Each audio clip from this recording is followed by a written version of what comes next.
Hey, howdy, hey. Welcome to Disney Assembled. Wait, that felt really weird. I know, it's really weird. Okay, so. Hi, I'm Troy. And I'm Mimi. And we're the father-daughter team that brings you Disney Assembled. So we're here to share our love of all things Disney. And we have a big announcement, at least a big announcement to us, about the podcast. And we're on Apple Podcasts now. Yeah, so there we go. So we are finally on Apple Podcasts. So those of you who listen to your podcast through Apple Podcasts, please look for us. Type in Disney Assembled.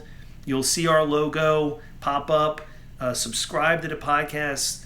We would love it if you were kind enough to give us a 5-star review and write a little something about the podcast. It would be fantastic. Thank you. People are telling us congratulations, so thanks. Walt's office. Thanks for congratulating us on that. We're really excited about it. We just started this during the coronavirus pandemic, and we're having such a great time. We're closing in on 300 followers on Instagram, which is fantastic. I think we're rounding around 100 on Twitter. Yeah, we're about 100 on Twitter. I think maybe, I don't know. We do more on Instagram than anything else. We do have a Facebook page with followers there. We have a fan page for the podcast on our Facebook page. So if you want to join that, so yeah, go ahead and check us out there too. At Disney Assembled, Instagram, Facebook, and Twitter. Yeah, Instagram, Facebook, and Twitter at Disney Assembled. And of course, if you want to contact us through email, you can shoot us an email, disneyassembled@gmail.com. We'd love to hear your feedback and suggestions on how to make our show even better for you. Because we enjoy it because it gives us something to do as a father and daughter. Yeah. And we also do it because we hope that you guys out there listening to us have fun and enjoy this and brings a little joy into your life. Because really that's our purpose. Our purpose is to spend a little time together and spread a little joy into the world, right? So, let's do you want go into the theme of the episode. So the theme of the episode. So I was sitting around and I was thinking, what have we not done? Like, we've done the park, we've done Star Wars, we've done characters, we've done movie reviews. We got to get back to that actually. And then I was like, Marvel. We have not talked about anything Marvel related yet, and I think that is ridiculous because we love Marvel. We go out and run out to the movie theaters to go watch the movies. So I think it's about time that we started talking about our love of that aspect of Disney, of the franchise, on the podcast. So and before the virus hit this summer, we were actually going to do a road trip to California. Yes, and for the opening of. We were timing it to go in July so we could be there for the opening of Avengers Campus. And I think I've talked about that in another episode too. How I was frustrated. Yeah. Anyway, so it's not going to happen this summer. We're not sure when, but we're certainly going to get there. But we did want to have a Marvel themed podcast episode today, and so what we came up with was we wanted to share with each other sort of our who we think the three best villains or antagonists are in the MCU movies, and it's from all of them, not just the Avengers movies. Right, for any of the Marvel movies in the Disney properties. And so we were thinking about sharing that with you guys and why we thought this villain or this antagonist, right, was really, really important. We each have a different criteria for that. And we were talking about it. And I wanted to rank our favorite. I wanted to talk about the ones that we thought were the coolest or had the best plan. And then that's when Papa was like, but I think what makes a great villain is when the villain unlocks something about the hero that the hero didn't previously know about himself. Right. And so I think, and I kind of took that to heart, and then that's when we came up with our three. Yeah, and if you think about any movie, especially any Disney movie, even the animated movies, the better villains, in my opinion, are the ones that help the hero or help the antagonist find something about them that makes them even more relatable or strengthens the things that make them very special. Because it's easy for a hero just to come in. If someone's robbing a bank, you come in, you get the robber, you throw them in jail. Yeah. But that doesn't make a great villain. So what makes a great villain or a better villain is someone that allows the audience, I think, to tap into something special about the hero that we otherwise wouldn't have found out about, right? And so I think we each came up with three that we wanted to discuss in this live session on Instagram as well as on our podcast. All right, you go first. You want me to go first? Yes, right. You do one first. So my first one is going to be one that we watched last night. Actually, as a family, we're watching the Marvel movies in order of release. And last night we watched Guardians of the Galaxy Volume 2. And so my first villain is going to be Ego, the Living Planet. Yeah. I think Ego, the Living Planet makes a great villain in the Marvel Cinematic Universe. Yes, definitely. For a couple of reasons. One, we find out who Star-Lord or Peter Quill's father really is. Spoilers for those of you who haven't seen the movie, sorry. The movie's been out forever. But yeah, hopefully you've seen it.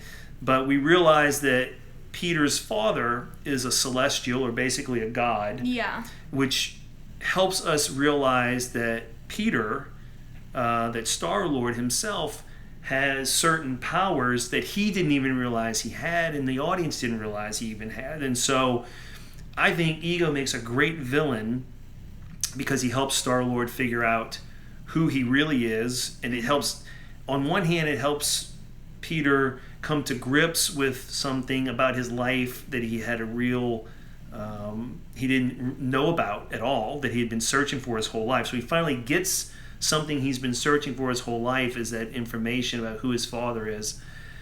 But really what makes Ego a great villain, in my opinion, is that it forces Peter to make a decision to either be immortal and a god, or stand up for his friends and fight his father and vanquish his father. Right. And so, of course, in the movie, Peter decides to choose his friends over being a god and being immortal. Yeah. And to me, that makes Ego a great villain because it helped us bring depth to the character of Star-Lord. Right.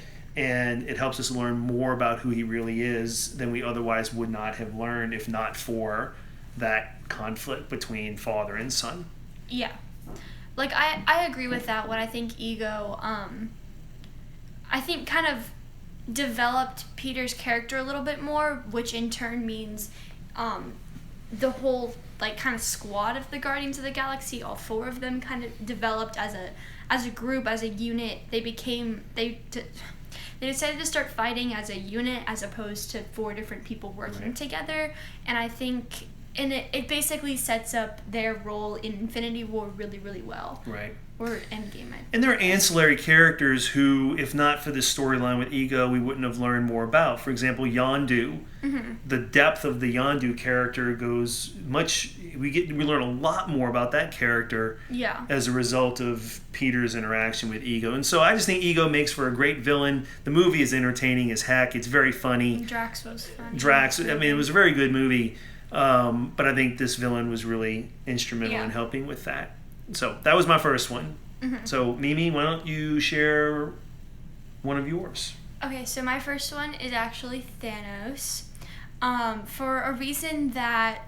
So we had talked about discussing Thanos in the episode, and you were talking a lot about Iron Man and Tony and what happened with the snap, and it showed that Tony can be selfless. But I think it's... For me, what I noticed about Thanos is he unlocked something in Captain America with the hammer, right? Because I think I agree with you. Directly, Thanos is related to Iron Man's development as a character and ultimately his death, but I think Thanos has this kind of like ripple effect on Captain America, which unlocks his like worthiness, I guess, to wield Thor's hammer. And I think that is a really important part of that story because we had been waiting for it for so long, because there's a hint about it in the first Avengers, I think. Mm-hmm. Was it the first Avengers? I think so.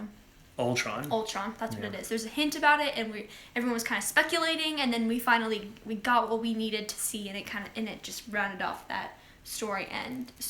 So I think that was my point about Thanos. Yeah, Thanos makes her a great villain because one, because of his snap, the first one, half the good guys go away, essentially, right? And I agree with you. I think the whole the having Captain America realize more about his potential and his worthiness. Of course, like Mimi was saying, the Thanos villain forces us to see Iron Man's full character arc. Right. And coming all the way around Right. from starting as a very selfish character to the most selfless of characters who sacrifices himself and his himself Right. to save the entire universe. And I think with Captain America, what it shows that Captain America is the strongest Avenger, and I think this is kind of a controversial topic, but I think that he is the strongest Avenger because he's the first one. He survived everything. He's been through everything, and now he gets to, wield Thor's hammer, and it kind of like rounds out. I had a better way of wording that point in my head, and I totally forgot when I went to. No, I think our audience gets it. I think what they understand is that Thanos' actions and being the villain in those two movies elevates our appreciation for and our understanding of Captain America's value in both the Avengers and as a standalone hero. It's two different points. Right. It shows us Tony's development, and then it also shows us Steve's true potential and value, which hopefully he'll use later in the second wave of, or I guess fourth wave of Marvel movies. Yep. So. Right. So should I move on to my second one? Yep. And for those of you watching us live on Instagram, I apologize for the Corona haircut. We've had to just shave it off, and it's not all that great. Yeah. But we are what we are. So my second, I think, very important villain in the Marvel movies is, I'm going to stick with the Captain America theme, and I'm going to go with the Winter Soldier. Now, I want to be clear, and I mentioned this to Mimi before. There's Bucky, and then there's Winter Soldier. Right. And when Bucky turns into Winter Soldier through the mind, brainwashing that he had, the Winter Soldier is an antagonist. He is a villain, right? He kills a lot of people. He goes after Captain America and everybody. So Winter Soldier, I think, is an important villain. And I think for similar reasons that you mentioned, Thanos being important, we all knew that Captain America has a very defined moral compass. Yeah. And that he, he's going to do the right thing. It's certainly the reason why Steve Rogers was picked to be Captain America. Was not his physical strength, but his mental strength, his moral compass, his ethics. Right. And his relationship with Bucky is highlighted. That part of his personality that made Steve Rogers become Captain America becomes highlighted in Winter Soldier, and how he, has to fight his friend, but he refuses to give up on his friend, and he refuses to give up on his friend being, having good in him, and that sort of carries over into Civil War. Right, it's like that continual sense of hope. And faith in his friend. So it's that when Winter Soldier and Captain America come together, when Bucky is brainwashed both in Winter Soldier and in Civil War, it gives the audience an insight into exactly how strong Captain America's moral compass really is, and how when he believes that something is right, that he is going to stick to that belief no matter what. Right. Now, that can be a good quality, and it also can be a very challenging quality, as we saw also in Civil War, where it breaks the Avengers apart. But ultimately, one of the things that makes Captain America such a great character isn't just that he's very strong and fast and all those other things, but that it's everything else. He embodies that never give up spirit, and you see that through the Winter Soldier storyline in those two movies. Yeah, definitely. Yeah. So my second one is Ultron from Age of Ultron, obviously. There were a lot of reasons why I picked Ultron. One of them mainly because I really liked his evil plan. I think it was a realistic plan. I think it could have happened if everything else didn't get in the way. Winter Soldier Cup.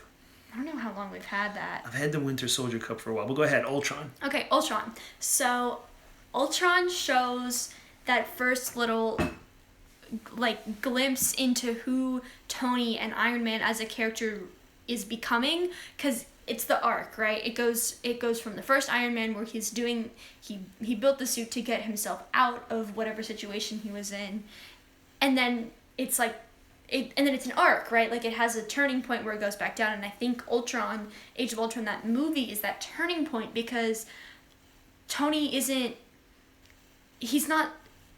he meets the kid, and then the kid, he like bonds with the kid in the garage, I don't remember his name. In Iron Man 2. And Iron Man 2, sorry. I'm getting my movies mixed up. That's okay. And then Ultron just kind of, it progresses, and I don't know how to say this. My thoughts are all kind of Well, Tony jumbled. creates Ultron with Banner. Right, with as a way to protect the planet from possibly another invasion from space. Because remember, he had already, in the regular Avengers, he's still traumatized by having to go into space and fight these battles, right? Yeah. And so Tony creates Ultron, the program, to try to protect the planet without having to use the Avengers all the time. Yeah. Right? Yeah. But Ultron as a villain introduces a lot of new things into the MCU that we wouldn't have had without him. Right. Like it shows how, like Ultron shows how technology isn't always safe, and so they ended up needing to rely on their morals and their group chemistry, and like that kind of developed the Avengers as a whole. But I think it directly links to Tony and his like selflessness, I think, and that's why I think it's that turning point. Right. It's just I had this one planned out too. We didn't write anything down, and now everything's all Well, you mentioned, so I'm going to help you out. You did mention to me about Scarlet Witch. Yes. In that movie, so Scarlet That's Witch starts off as a helper of Ultron, then suddenly realizes that what Ultron is trying to do is much worse than just get after Tony Stark, right? Yeah. And so if not for Ultron, we wouldn't have the Scarlet Witch character. We also wouldn't have, what's his face? Quicksilver? Yeah. The fast one? Yeah. Who dies at the end? Yeah. No, and the other one, what's his name? With the stone. It's escaping me. I haven't watched him. Vision, yeah. I haven't watched him. So Ultron is an important villain because what it does is it shows how insecure Iron Man is. Yeah, it makes him vulnerable. It shows his insecurity and his concerns. Yeah. But it also introduces us to characters that have become very, very important later, like Scarlet Witch and Vision. Because if not for Ultron, Scarlet Witch and Vision may not have ended up as part of the Avengers, right? Yeah. Which in turn leads to their kind of very important role in Infinity War. Right. So I said all this to you. I swear to y'all, I said this to him, and I was like, this is what I'm going to say. I'm going to talk about Scarlet Witch and Tony and his selflessness, and we get here on the camera, and I'm totally blanking out. Well, it's fine. You did fine. You brought it up, and this is a conversation anyway. Yeah. So it's no big deal. So should I do my third one? Yeah. Right. Do you remember your third one? Yeah, I do remember. Okay, I have my third one. My third one is going to be Loki. Right? Yeah. Right. I want to make sure that wasn't your third one. Right. Right. That was not my third one. So Loki. And Loki has acted both as a protagonist and at times when it has suited his selfish agenda, somewhat of an antagonist, like an anti-hero.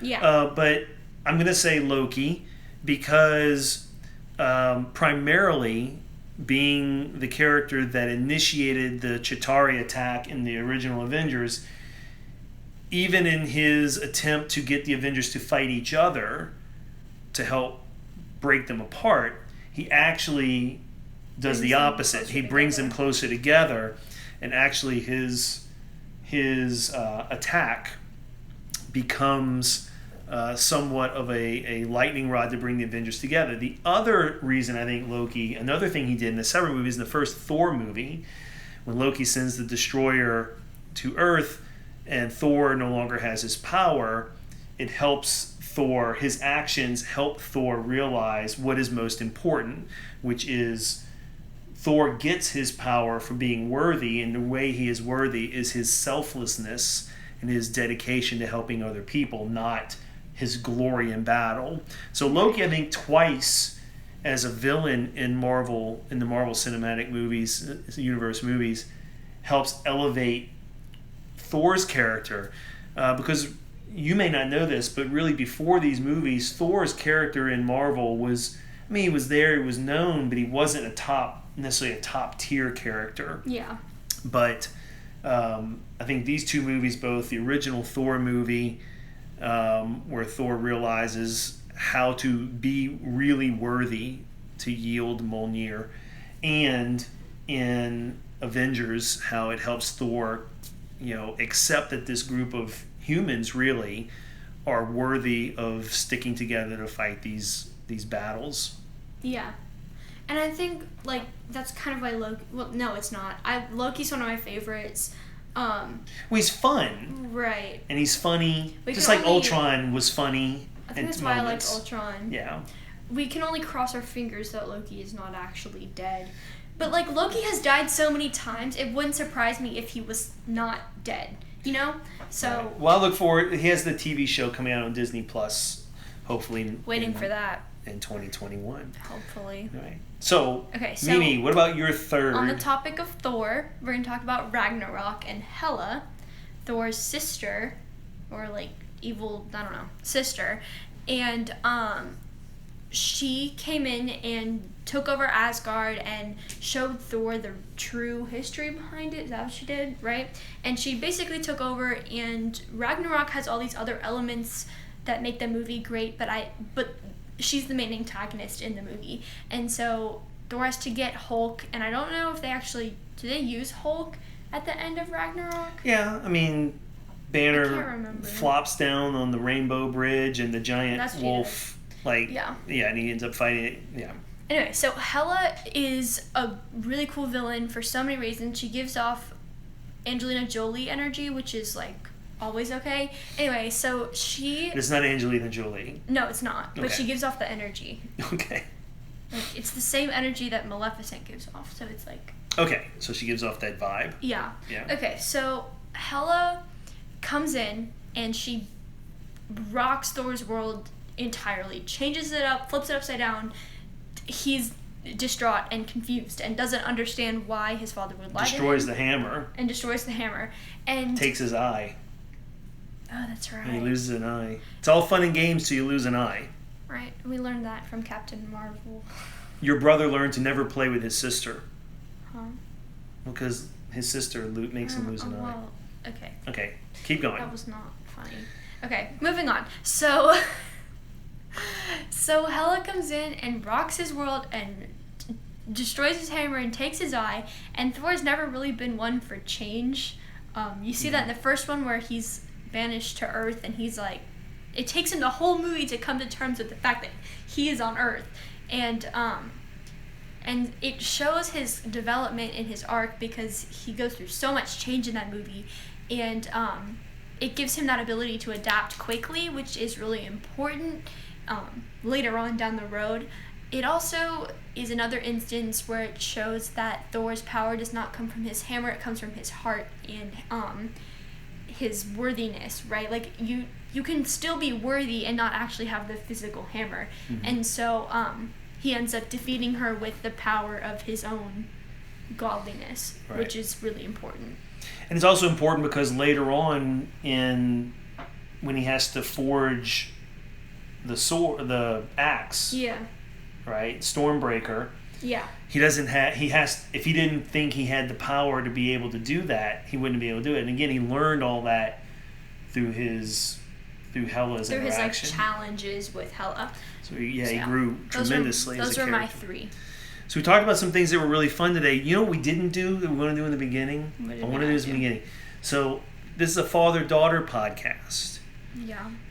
And being a dad, yeah, I from time to time come up with really bad dad jokes. Oh, okay. So I think we should have a dad joke segment in each episode. Okay. So today's going to be our first dad joke. It's all Disney-related dad jokes. Now, I don't know if these jokes really exist because I kind of make them up. Okay. Okay. And this one may be really appropriate because we've been sitting here for a while. Yeah. Right? So I think the joke goes like this. Ready? Okay. So what Disney character's bottom gets tingly if she sits too long? I don't know. Sleeping Booty. Get it? Yeah. Sleeping Booty. I think the listeners get it. I don't think any of them laugh. Sleeping Booty. That's good dad joke Why stuff. do you have to clap in every I just episode clap. from now I don't on? know. Because I have fun. And I really, really love doing this with you. That was not. So there's a dad joke. If you're a dad and you're listening, you can try that with your kids. They have to be younger than Mimi because anyone Mimi's age or older may not think that's very funny. It was funny. I just didn't laugh. It's probably good if you're a third grader. Yeah. If you have a child at home that's a third grader, Sleeping Booty. Just remember that. Sleeping Booty. See? Look, we're getting some laughing face emojis from our Instagram watchers. Okay. Right, as our live session. So, Watchers? Is that a word? I don't know. our watchers. So we've been on for about a half hour. This has been a lot of fun. This has been We fun. should do more Instagram live and maybe do some live on our Facebook page as well. We'll switch it up between the two from time to time. But I've enjoyed doing this. Yeah, this is fun. Yeah, we have been having fun with this. And we hope that if you've been watching live on Instagram, that you've enjoyed this. Or if you're listening to this later on the podcast episode, which, by the way, guys, we're going to be editing this up today and getting it up on our podcast, which reminds us to ask you to please look for the podcast. We are now on Apple Podcasts as well. So Yes, you can listen to us on Anchor. You can listen to us on Spotify. But right now, we're really hoping if you are an Apple Podcast listener, please look for us on Apple Podcasts. Subscribe. If you enjoy the podcast, give us a 5-star rating. If you don't, just skip the rating part. Okay. Just skip the rating part. And if you're so inclined to write a review, that would be fantastic. That really helps the podcast grow audience, and we'd love for more people to benefit from us sharing our joy and love of Disney. If you want to watch the live or join us on live next time, make sure to follow us on Instagram at Disney Assembled. Also, Facebook and Twitter at Disney Assembled as well. I don't know if you can go live on Twitter, but you can go live on Facebook. I think you can go live on Twitter too. I don't know. And we may actually put this video on our YouTube channel. I don't know. And we haven't decided that yet. Kind of a weird font. It could be kind of weird, but anyway, it could be on our YouTube channel at some point. We can do a live session and record it and put it on YouTube. So with that, we want to thank all of you for joining us live or listening to us on the podcast. And we hope you've enjoyed yourself. We've certainly enjoyed doing this. Yeah. Amy, thanks for joining me today. This has been a lot of fun. Course. All right. Thanks, guys. We'll see you real soon. So, that was our episode. Oh, yeah, this is the after show. So we've stopped recording. Yes. We've stopped the recording, and now we're still live on Instagram. So we're recording, but we're not recording. Yeah. So the after show for special people who stuck around, right? The two people that stick around. Anyway, Okay. so thank you for watching our live, watching us record. Yeah, I know some people out there were watching the whole time, and it was really wonderful to do this. We really appreciate it. Yeah, it was fun. I hate when I lose my thought halfway through the podcast. It seems to happen a lot, but it's okay. Yeah, it's all good. Well, I've enjoyed doing this. I know this has been a lot This of was fun. fun. We should do this again. So if you're watching on Instagram still, we do appreciate you sticking with us. We appreciate if you joined in even before. And Awesome. recommend us to your friends. Please do, yeah. So that they can come watch our live. Yeah, fantastic. Thank you. Thank you for that reassurance. Thank you. Disfan Northwest. We've been to the Pacific Northwest. Yeah, we've been up there in Oregon and Washington. Maybe that's where this person's from. Beautiful country. We don't live there. No. No, it's not nearly as beautiful It's where we too live. hot here. Yeah. So, yeah, we love it up there. Hopefully get up there again soon. Your phone's ringing? Yeah. All right, cool. All right. Thanks, guys. Thanks for watching. I think we're going to end our live session today. Join us again soon. Appreciate the support. Thanks Bye, a lot. y'all. See you real soon. Bye.